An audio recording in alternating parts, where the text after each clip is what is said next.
Pernahkah kalian dibuang dan dihina tepat di hari paling membahagiakan dalam hidup kalian hanya karena penampilan luar? Kisah ini menceritakan tentang Rian, seorang pria muda yang memilih menyembunyikan identitas aslinya sebagai pimpinan tertinggi dari jaringan bisnis manufaktur terbesar di tanah air. Demi menguji kejujuran dan ketulusan wanita yang dicintainya, Nadia, Rian berpura-pura menjadi seorang pegawai biasa berpenghasilan pas-pasan. Namun, di hari pernikahan mereka, penyamaran itu menjadi bumerang ketika keluarga Nadia mempermalukan ibu kandung Rian di depan ratusan tamu undangan. Keputusan impulsif keluarga Nadia hari itu tidak hanya membatalkan pernikahan, tetapi juga meruntuhkan seluruh kekayaan yang selama ini mereka banggakan dalam hitungan jam. Sebelum kita masuk ke kisah selengkapnya, coba tulis di kolom komentar, kalian sedang menonton video ini dari kota atau daerah mana?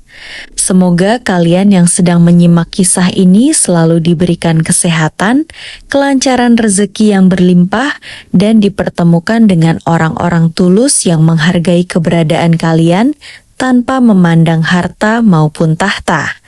Amin. Rian tidak pernah percaya bahwa cinta sejati bisa dibeli dengan kekayaan.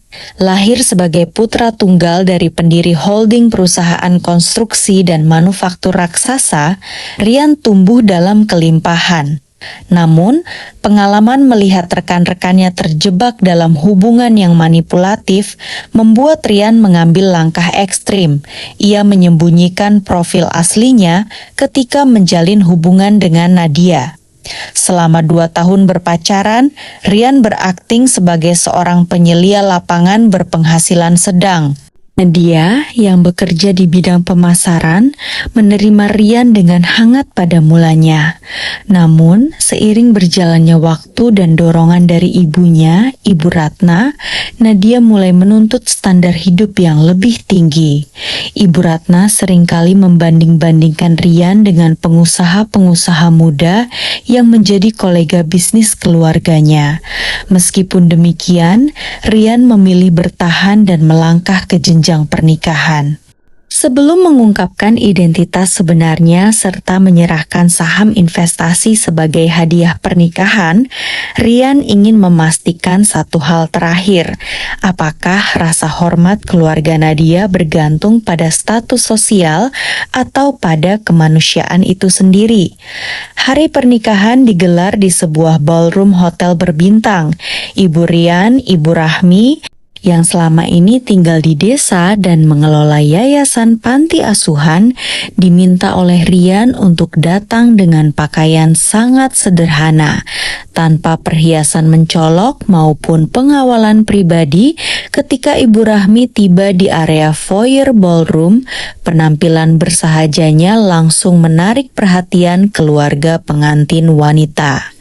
Ibu Ratna yang merasa martabat keluarganya tercoreng di depan para relasi bisnis kaya raya langsung menyegat Ibu Rahmi sebelum ia sempat mendekati pelaminan. Bukannya menyambut sang calon ibu mertua dengan hangat, Ibu Ratna dan Nadia justru membawa Ibu Rahmi ke area belakang restoran hotel. Di sana perkataan kasar mulai dilontarkan. Nadia meremehkan kehadiran Ibu Rahmi yang dianggap tidak sesuai dengan estetika pesta pernikahan mewahnya. Konflik memuncak ketika Ibu Ratna secara sengaja mendorong gelas berisi sisa minuman dan kuah makanan ke arah gaun sederhana Ibu Rahmi hingga basah kuyup. Rian yang mencari keberadaan ibunya menyaksikan sendiri detik-detik penghinaan tersebut. Tanpa ragu, Rian melangkah maju, merangkul ibunya, dan menyapu bersih seluruh rasa sabar yang selama ini ia tahan. Di depan seluruh keluarga besar Nadia dan beberapa tamu yang menyusul ke area tersebut, Rian melepaskan jas pengantinnya. Dengan suara tenang namun tegas, ia menyatakan bahwa pernikahan hari itu resmi dibatalkan. Nadia yang panik mencoba meredakan situasi dan menganggap Rian bereaksi berlebihan hanya karena masalah sepele. Namun, kejutan sebenarnya baru dimulai. Pengacara pribadi keluarga Rian beserta jajaran direksi utama perusahaan holding masuk ke area gedung. Disitulah terungkap bahwa perusahaan kontraktor milik keluarga Nadia yang selama ini berada di ambang kebangkrutan sebenarnya diselamatkan oleh suntikan dana investasi raksasa dari perusahaan Rian. Hari itu juga Rian menandatangani surat pemutusan seluruh kerjasama investasi, pembatalan kontrak vendor, serta penarikan seluruh aset modal secara hukum.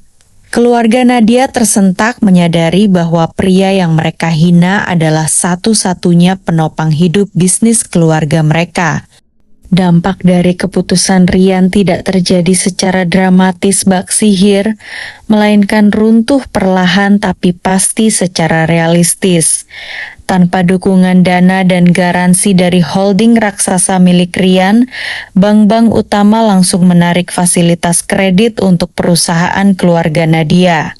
Dalam kurun waktu kurang dari 4 bulan, bisnis yang selama ini dipamerkan Ibu Ratna dinyatakan gagal bayar, default. Satu persatu aset yang dulu menjadi kebanggaan mereka mulai disita. Rumah mewah berarsitektur modern, 2 mobil keluaran Eropa, hingga barang-barang bermerek milik Nadia harus dilelang untuk menutupi sisa utang operasional dan pesangon karyawan. Kehidupan mewah yang selama ini mendefinisikan identitas mereka sirna begitu saja. Nadia yang sebelumnya tidak pernah menyentuh pekerjaan kasar, kini harus berjuang melamar kerja dari satu perusahaan ke perusahaan lain di tengah iklim ekonomi yang sulit.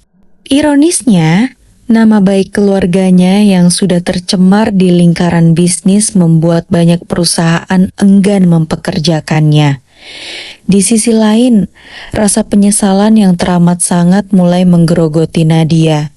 Ia menyadari bahwa pria yang dulu ia anggap tidak berdaya dan biasa-biasa saja adalah sosok yang sebenarnya selalu melindungi dan menopang hidupnya secara diam-diam.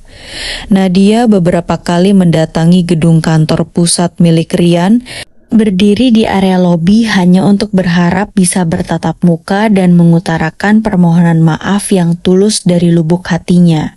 Pada suatu sore yang hujan, kesempatan itu akhirnya datang. Nadia berhasil menemui Rian di area parkir gedung. Dengan mata berkaca-kaca dan pakaian kerja yang sangat sederhana, Nadia memohon agar Rian mau mendengarkannya. Ia mengakui segala kesalahan dan kesombongan keluarganya, serta memohon kesempatan kedua untuk memperbaiki semuanya dari awal. Namun, Rian menatap Nadia bukan dengan rasa dendam, melainkan dengan pandangan dingin dan dewasa. Rian menyampaikan kalimat yang menjadi titik balik kehidupan Nadia. Nadia, penyesalan yang baru muncul setelah kamu tahu siapa aku sebenarnya bukanlah bentuk kesadaran, melainkan bentuk kecemasan karena kamu kehilangan kenyamanan. Karma terbaik bukanlah melihatmu menderita, tapi melihatmu belajar bagaimana caranya memanusiakan orang lain dari bawah. Rian kemudian melangkah masuk ke mobilnya tanpa berpaling lagi. Kisah ini ditutup dengan Rian yang memilih untuk mengalihkan sebagian besar porsi saham pribadinya untuk mendirikan jaringan yayasan sosial dan panti asuhan bersama Ibu Rahmi. Ia tetap tampil bersahaja dalam keseharian, bukan untuk menguji orang lain lagi, melainkan karena ia sadar bahwa ketenangan hidup dan kehormatan sejati tidak pernah diukur dari seberapa kaya kita terlihat di mata dunia, melainkan seberapa tulus kita menghargai sesama.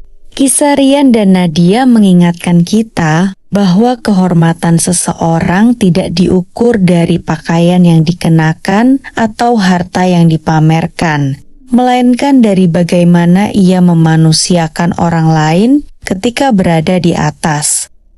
Bagaimana menurut pendapat kalian tentang keputusan Rian? Apakah tindakan Rian membatalkan pernikahan dan memutus bisnis sudah tepat? Ataukah Nadia masih layak mendapatkan kesempatan kedua?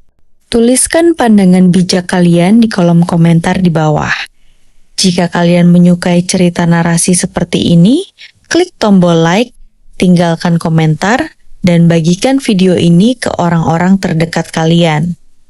Jangan lupa subscribe dan nyalakan loncengnya agar kalian jadi yang pertama tahu saat video terbaru rilis. Terima kasih sudah menonton sampai selesai. Sampai jumpa di kisah inspiratif berikutnya.